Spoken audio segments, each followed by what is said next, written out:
Assalamu alaikum wa rahmatullahi wa barakatuh. Welcome to another episode of Ramadan Daily Dose.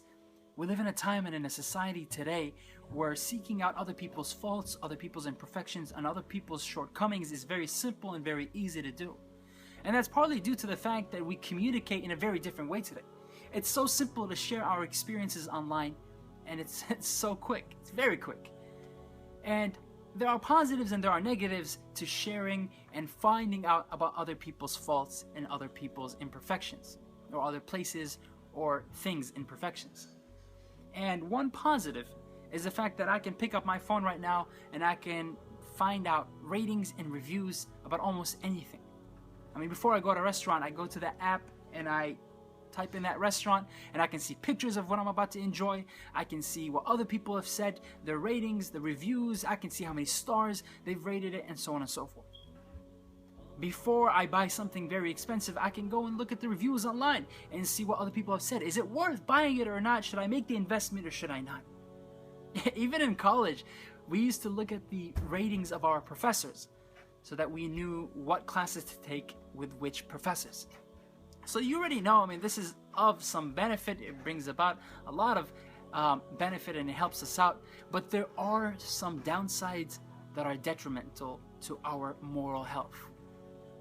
And one negative is the fact that we've reached a point where our standards are so high and we expect so much that we oftentimes forget that we are dealing with humans and that we are imperfect.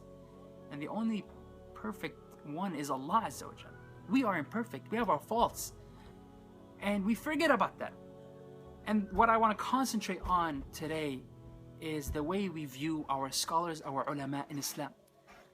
SubhanAllah, our imams, our spiritual leaders, sometimes we don't view them with respect.